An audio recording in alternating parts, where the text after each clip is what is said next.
Before we begin this Thursday evening address, I want everyone to make sure that they're subscribed to the channel. If you're not subscribed, do so now. And if you're already subscribed, check to make certain that you are. Also, be sure to give the video a like. The white supremacists hate that. Now, that said, it's no secret that the coronavirus outbreak has caused a lot of disruption to the lives of a lot of people. And there's a lot of individuals and groups who are now attempting to get done and to lay the groundwork for things they intend to do, all of it under cover of chaos. But understand, this chaos is organized chaos. It's anything but random. For example, we've had a lot of white supremacists who have been backed up by some big money donors, and they're saying that they want the lockdowns to end. What they really, of course, are getting across is they want the curtailment of white movement to end, because that's what really irks them. That you got the state saying we're going to control people's movements, we're going to control where you can and cannot go. They're like, well, that's only supposed to be for black people. We're supposed to have black people under lock and key. It's supposed to be their movements that are in control. You're not supposed to be controlling our movements, because that's what white supremacy is all about. It's about controlling the movements and actions of black people, controlling where you can go, when you can go there, who you can associate with. That's what they are used to for only black people. And now what they're demanding is, hey, you're going to have to let up on us as white folks. This is only supposed to be for black people. Now, this is what they think they're doing, that they're reminding the administrative arm of white supremacy, hey, don't forget whose team you're supposed to be on. Or at the very least, they're looking and going, hey, we're bristling under all of this. Okay, fun's fun, but we've had enough.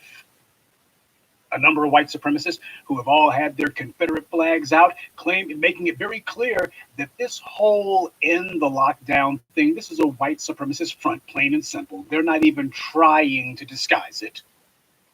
I told you some months back about how you got this one gang of white supremacists, or at least this subculture of a subculture, calling themselves accelerationists. And they chose the name accelerationist for two reasons. First of all, they think that they're speeding up what they see as the inevitable collapse of a system that no longer kisses their behinds and treats them like the sun shines out of their hairy, worthless rear ends. But the second reason that they chose the term is the word accelerationist also applies to the term accelerant. Accelerant is any material used to cause a fire. Lighter, fluid, alcohol, that kind of thing. All of these are accelerants. So as these white supremacists see it, the current order of white supremacy doesn't favor them enough. They think it's in decline, meaning that the glory days of white supremacists being able to run up on black people, they think that's under threat, or at least they're not able to enjoy it like they used to. So they want to hurry up and burn it down so they can reestablish a more brutal form of white control. As they see it, no more Mr. Nice Racist. Of course, they've never been nice, but in their minds, not being on a constant all-day white supremacist jihad, well, hell, that's the same as being pretty as you please. And the white media is attempting to help them do it. Absolutely no examination of these groups, absolutely no circumspection, no critique at all, just treating it as if, well, this is the natural result of so many people being hemmed in. Oh, this is just cabin fever on steroids. Nobody willing to say what's the most obvious thing of all. It hasn't even been 5 full years since the Mother Emanuel Church massacre, and yet the white media is pretending as if they don't see all those Confederate flags being waved out there, and well, if they waved in the air by a bunch of people saying we're going to liberate these states. And apparently that doesn't make them immediately think of the Confederacy. Apparently it doesn't mean anything. Yes, all of this deliberate myopia that the white media has decided that it's going to be suffering from, and you even have your black bootlicks. Naturally, they ain't got nothing to say about it either. They're not making a big deal of it either. Yeah, white supremacy and all of its assorted operatives, apparatchiks, bootlicks, suck-ups, and well-wishers, these guys are all getting on code about this. They see this as being just a stepping stone to finally cracking down on those Negroes who have been talking about reparations and talking about tangibles and threatening the system of white supremacy that they depend upon for every crumb of their daily bread. The white media is doing its part to lay the groundwork for what they hope is going to be a post-pandemic racial order. and that it's going to be business as usual for white citizens, but the lockdown is going to continue unabated where black people are concerned. That's what this is about. This is about trying to rationalize that we got to prepare the minds of the public for it. We got to condition them that, well, we can't really end the lockdown. Really, we can't completely end it. And well, there will have to be selective measures in place, you see, but it's not because of race. It's because, well, it's because all these black people, they've got all these diseases, don't you know? And they'll just cut and paste the exact same lying script that they've been using to justify mass incarceration, and they'll say black people are disproportionately represented per capita, more likely to, etc., etc. In other words, statisticulation. I taught you about that word. Twisting and distorting and selectively cherry picking bits and pieces of data out of context. This is how the sophisticated white supremacist tries to disguise their phony anti-black racism as being some sort of fact. This is how they try to go about it. Try to intellectualize their psychopathic anti-black racism. Of course, they know it's a lie, but these lies are used to give legitimacy to very real aggression and attacks against us. This isn't about statistics or numbers or public policy. It is about convincing the public to get ready to go along with the latest anti-black assault, and to do it in a way where it's going to be deniable. At least the racism part will have some sort of pro forma superficial deniability. And you can say it's about the virus. This is a lethal virus, you see. Well, all these white folks, they have the virus too. So what about them? Well, it's worse. The kind that these niggers have, this is a lethal kind. Well, if it's mostly black people dying from it, as the white media likes to portray, why is it that you're so hot and bothered to protect black people all of a sudden? That's the whole point of this exercise. You're going to blame black people for something that was done to them. And by that, I ain't even talking about the virus. I'm talking about the crackdown that's going to be taking place to make sure that black people understand the lockdown ends for everyone except for you. This is the reason why I had to check some folks when they were saying that, well, black folks do need to eat better and exercise. Let me tell you something. One of the biggest lies the white supremacy tries to push is the respectability politics line. That, well, if only black people would do better, then, oh, well, all this stuff wouldn't be happening. You see, you guys, you are your own worst enemy. This stuff is happening because of what you black people do. And it was no accident that you have the LGBT Surgeon General who decided that he was going to do some pandering, talking down to black folk. Well, you need to do it for your papa and your mima and all the rest of this. Like, who the hell do you think you are? He knows what his white handlers want him to do. They want him to get out there, and he's going to be the black face who's going to talk down to black people. Well, someone's going to tell you, niggers, that you need to do it for your mima and your papa. And you have those white supremacists laughing and going, man, isn't that hilarious? Blaming the victim is how white supremacy encourages the public to cheerlead for the victims of white supremacy to be abused and attacked and killed. Blaming the victim is how you get the public to actually give a pat on the back to the enforcement arm of white supremacy when it murders a black person. Blaming the victim is how you justify the mass killing of black people. But like any good war, you first have to convince the public that action is necessary. And that, well, you got to prepare them for the idea that drastic action is going to be called for. That way, when they see it happen, they won't be looking and going, this is completely and thoroughly unjustified and uncalled for.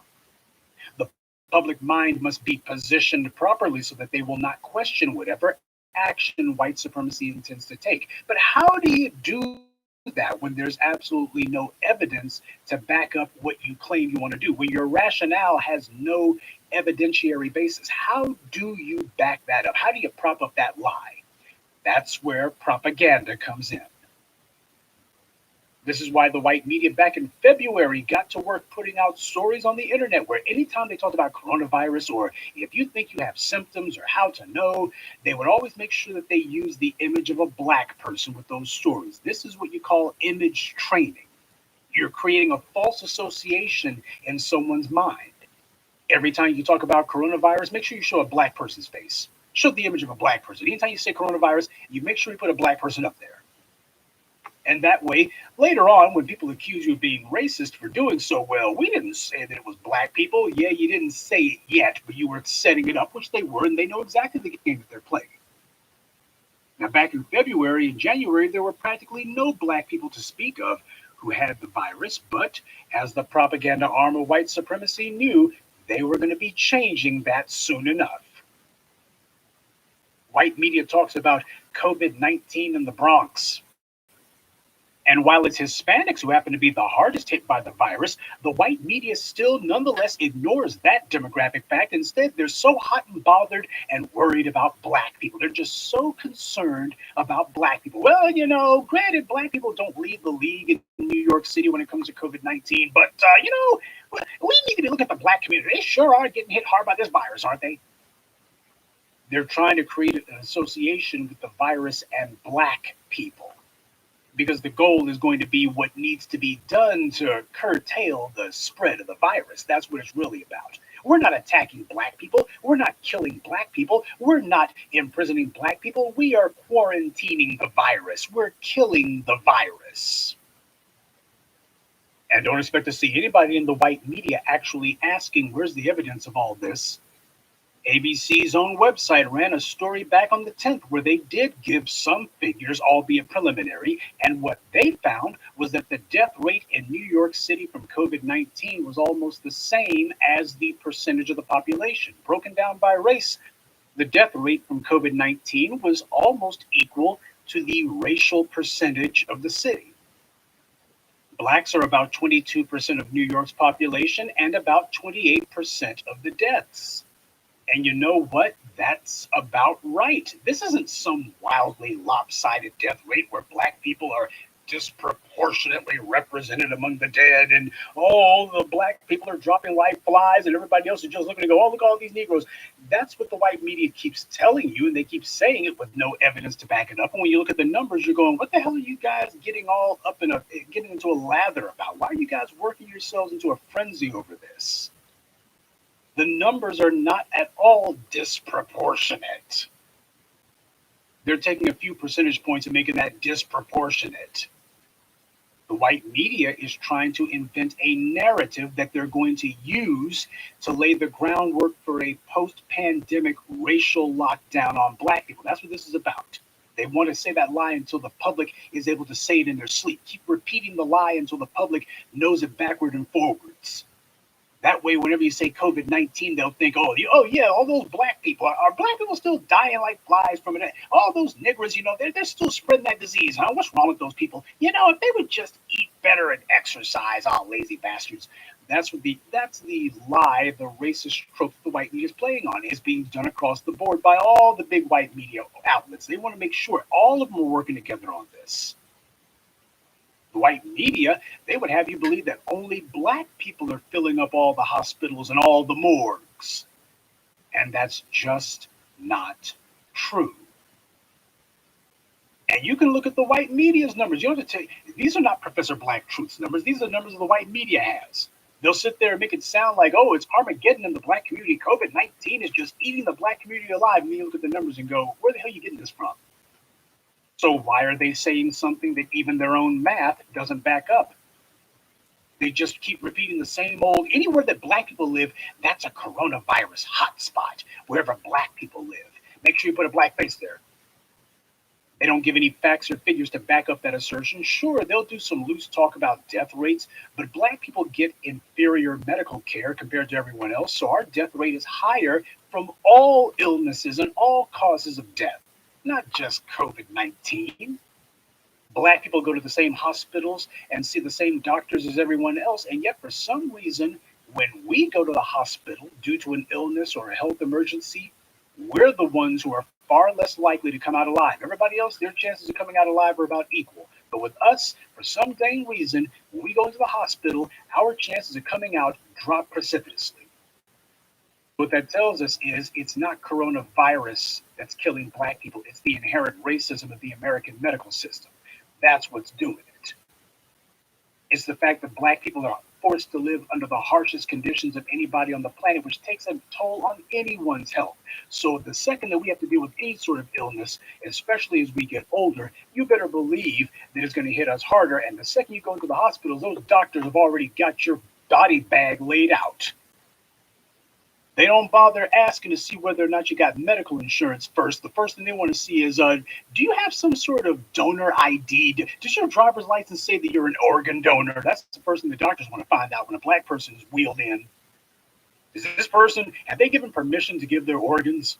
If they haven't, well, that means we got to be extra neat with the sutures when we go ahead and sew them up. Make it a little bit harder for somebody to see that, yeah, we went ahead and took the organs anyway. I mean, hey, it's not like he was using them anymore, right? But what needs to be remembered is New York City happens to have a very densely, closely packed population. People, especially in the black community, you have multiple folks living, sometimes multiple generations living in the same accommodations. But once you get outside of New York City and start looking at the demographics among black people in COVID 19, you see that the white media narrative goes from simply being feeble to utterly collapsing.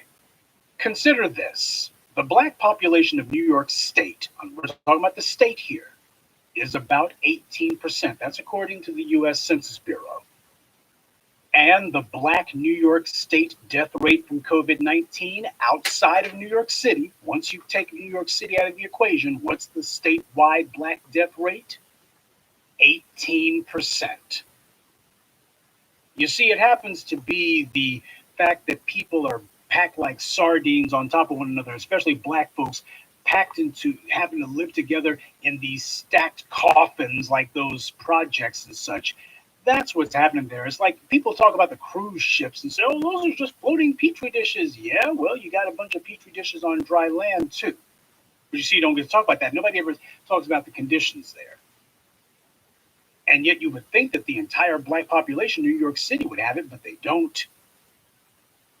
It's just not the case at all. But the white media is trying to push a narrative, trying to invent a narrative meant to justify the attacks and the curtailment of our rights, further curtailment that's supposed to take place. They're trying to set the stage for that. And you see, I'm showing you the actual numbers from the white media. There is no disproportionate anything going on. Yet the white media is hell-bound and determined to make black people into the face of this virus. And just like with Me Too, it's being done in order to set up an attack on us. And they're meanwhile ignoring the real epidemic, which is the white supremacist plague that has been absolutely ripping this country a new one for the longest time. They're ignoring all of that. You got white supremacists out in public waving their Confederate flags loud and proud, and the white media is just ignoring that, nothing to say about it. But the New York Times in particular deciding that they were going to lead the charge to make black people the face of this virus, because of the fact that I do happen to be a kind of curious type, there was some other things that I wanted to look into just to see if the New York Times was concerned about other groups as they are about black people. Exactly a year before the coronavirus outbreak, there was another epidemic that had formed in New York City: measles. Oh, yeah, measles were back and in a big way in New York City, but it had nothing to do with the black community. I guess that's why you didn't hear much about it. Instead, you had a huge measles outbreak among the ultra Orthodox Jewish community. And yet, this was what was going on a year before coronavirus. This is what the big epidemic was in New York City a year before the coronavirus. But you didn't hear about it, did you? You have the ultra Orthodox Jewish community who this measles outbreak was most prevalent among. And what had happened was you had a lot of Orthodox Jews who happened to have either visited or even come from areas of Israel and Europe where the measles are already spreading. Now, this sounds exactly like the coronavirus, doesn't it? Yes, because that's pretty much what it is. And yet, that being the case, you haven't heard much about it, have you? It's because this is not something that fits the white media narrative. This is not something that they can use to justify demonizing black people. So as far as they're concerned, well, it gets a one and done mention, and after that, we're done with it. You had the outbreak of a disease, a dangerous one, among a particular minority group in New York City, and yet the white media was not talking about how the Hasidic community, the ultra Orthodox community in New York City, that's a hot spot for measles. Wasn't talking about, and didn't have a surgeon general talking down to them. Didn't have anybody deciding that they were going to be made into the face of measles in America. Oh, how could this disease that the country had thought had been defeated, now it's back and it's in the Jewish community, and no articles that were trying to cast aspersions on them like what's wrong with these people. They weren't doing that. In fact, there was very little mention of it at all. You did not even know that it happened until I brought it to you. So you've got an apples to apples comparison between how the white media reports on sicknesses and illnesses between black people and then everyone else. You've got an apples to apples comparison right here. This is what was going on in New York City. But you didn't hear about it, did you? Nobody was trying to turn ultra Orthodox Jews into the face of measles. Nobody was trying to say, oh, these guys, if only they would eat better and exercise, if only they would wash their hands. It must be a hygiene issue with these people. Nobody was trying to justify any sort of attacks on Jews. Nobody was trying to justify corralling them or rounding them up, or we've got to do something to make sure they don't spread this virus. Nobody was trying to cast any aspersions on them. No setting up any sort of future oppression of them, because they're not black. If they were black, on the other hand, it would be exactly the opposite. And it didn't stop with this measles thing either. On Tuesday of this week, just a few days ago, the New York Times ran another story that they didn't give a ton of ink to, didn't give a ton of attention to it. But in this one, they're talking about how the coronavirus has affected Hasidic Jews in New York. Now, the headline says plague on a biblical scale. Yeah, but you wouldn't know it by the way the New York Times and the rest of the white media were reporting on it. Why, you would think that the Bronx is the hot spot, the way the media puts it. You would think the Bronx is the only place where the coronavirus is prevalent in New York City. But when you read this article, it turns out it's a little more complex than that. As one of the Hasidic Jews said, there is not a single Hasidic family that has been untouched. Not a single family untouched.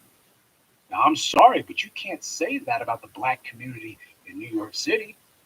We got black folks all the time going, I don't know anybody. I'm hearing about it on the news, but it's like, man, I don't know if this is true or not because I don't know anyone who it's affected.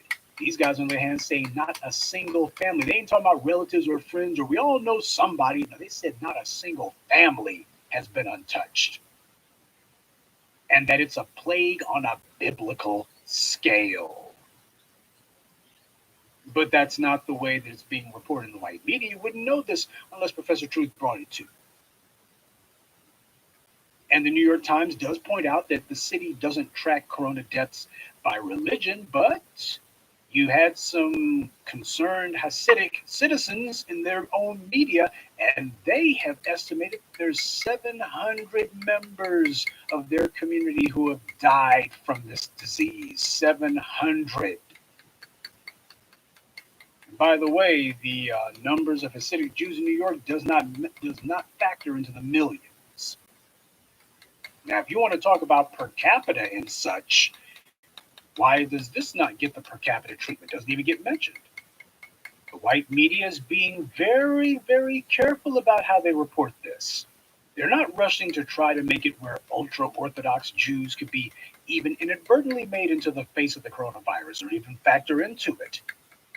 You wouldn't even know that this thing was a plague on their community, a plague of biblical proportions. You wouldn't even know that unless you had the black media inform you of it. Now, when you read further on in this New York Times piece, they mention Rockland County and that it has one of the highest per capita infection rates in the nation. And by the way, just for your information, fun fact, Rockland County is basically a Republican enclave. I just thought I'd throw that in there. But I'll say again, Rockland County, New York has one of the highest per capita infection rates in the nation when it comes to COVID-19.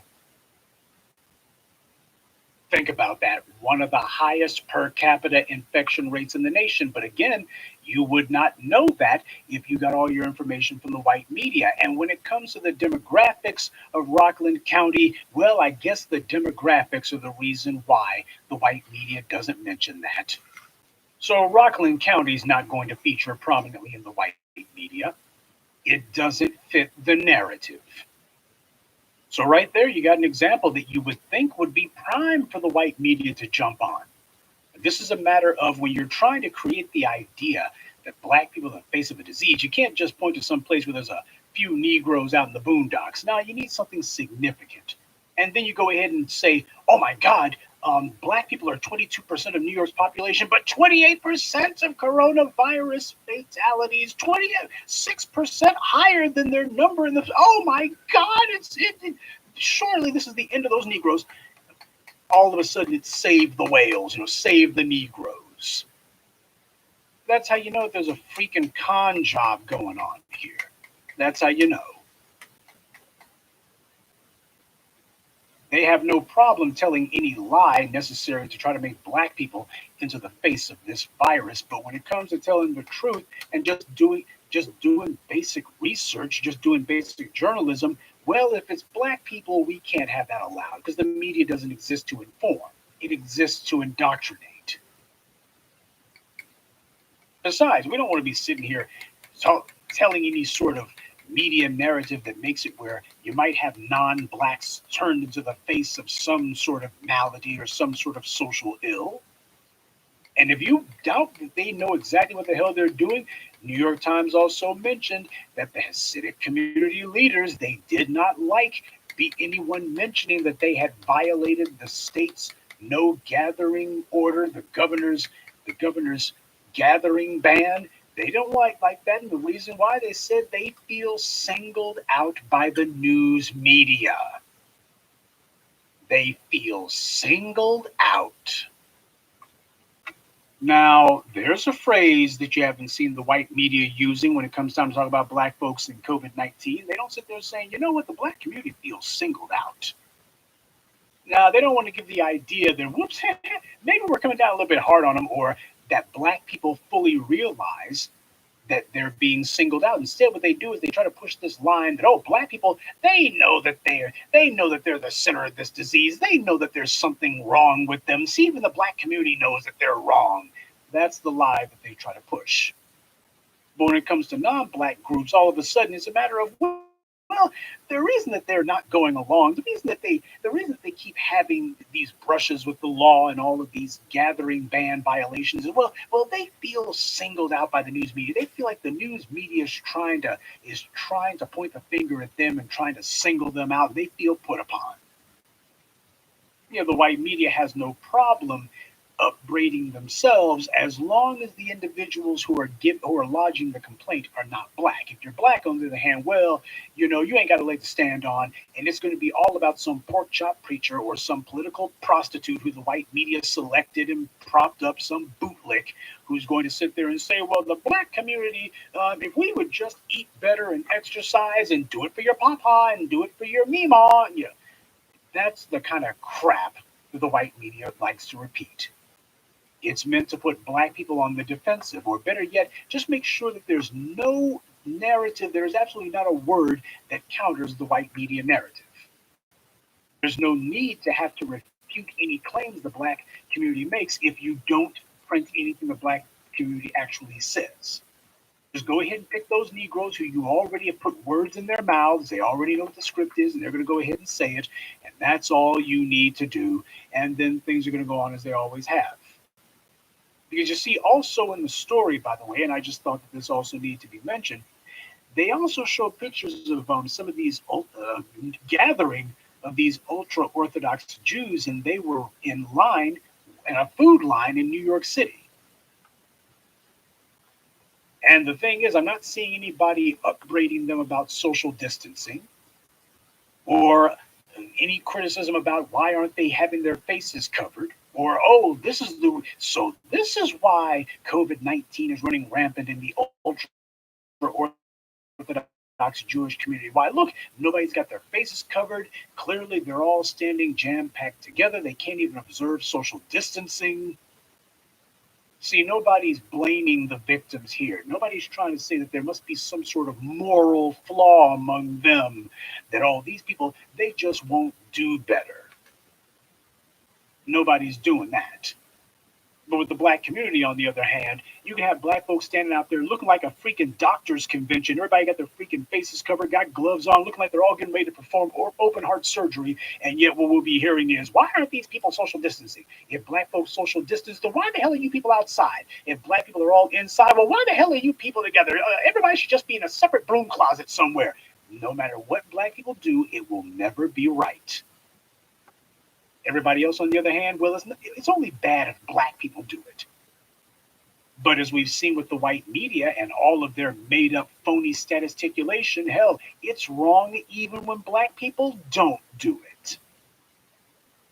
And the reason that I showed the image here of this Jewish gathering outside of this food line is they always want to make sure that it's images of black people, that, oh, it's all these black people who are looking for a handout, or it's all these black people who are down and out. It's all these black people, they're the ones who are why the soup kitchens exist. If these Negroes would just get off their lazy behinds and stop being shiftless and just put in a hard day's work. They're very careful with the images to make sure that they train the public through constant images only of black people. Black people lead on the nightly news on the crime blotter. Oh, when it comes time to talk about poverty, you can have a line full of 1,000 white folks, but if there's 5 black people, you better believe the black people will be in that picture. All 5 of them will be in that picture. And they'll crop the image and get in real tight. And it's like, we want to make sure that we make sure that there's all the black people that we can possibly squeeze into the image. If there's too many non-blacks around, well, we're not going to be getting them in the frame. We just want to make sure there's just the black people. This is social programming through the use of lying images. Because as soon as you show images of non-black people who are trying to get some food, who are waiting in line, who don't have enough money to make ends meet, all of a sudden that falls down the memory hole. We're not trying to publicize that for the public. And by the way, nobody's going to be asking what kind of shoes these people are wearing. You see, when you got non-black people who are trying to get some sort of assistance or some sort of aid, nobody's asking what kind of shoes are they wearing? What kind of shirt do they have? Any designer jeans on? What kind of cars did they drive there in?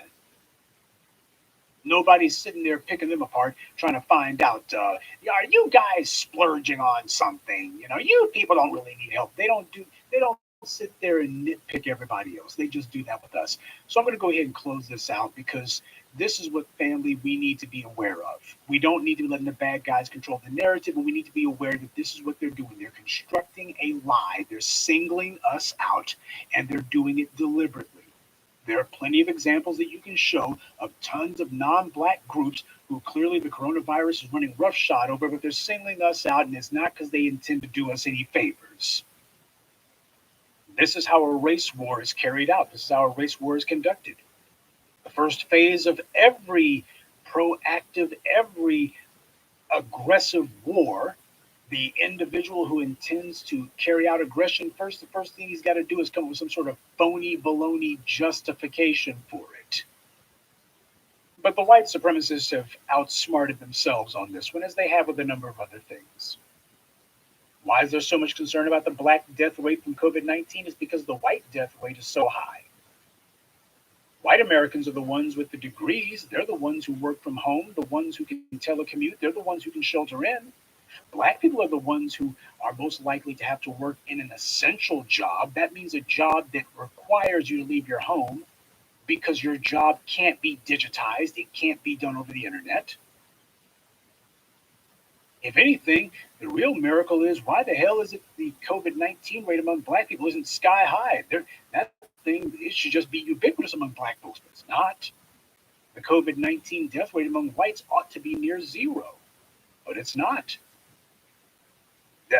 When you got somebody like freaking Chris Cuomo, who I'm convinced is the descendant of Mr. Ed, when this guy gets coronavirus and his family apparently gets it too, or one of them I think his wife was diagnosed with it, it's a matter of how the hell that happened. These are people who got money. They come from money. They work for big corporations where they got all this fancy health care and they can have all the means put in place to make sure they don't come in contact with anybody. And yet, these guys, these are the people who are up here getting this stuff. Brooke Baldwin, that skank, she gets it too, and a number of others. How the hell is that possible? These guys are the main ones who should be having the most ability to shelter in, and they do. But the thing about it is, as far as they're concerned, the disease doesn't affect them. They figure since they're immune from the law and that white privilege makes it where they never get in trouble for anything. Well, that disease will know better than to mess with me. Why, I'm immune from this disease too, just like I'm immune from the law. What they found out was they're not. And this is what white supremacy is concerned about.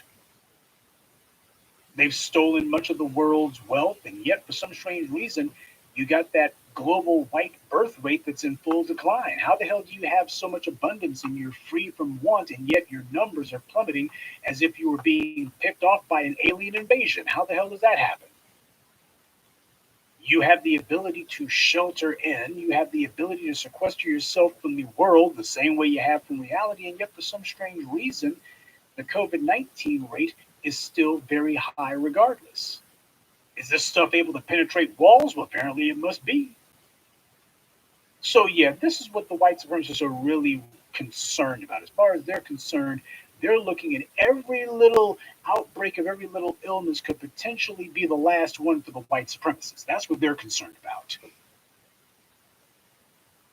And I guess as far as they're concerned, they might as well go ahead and have some fun before they embrace the darkness forever. I guess that's what's going on with all of this.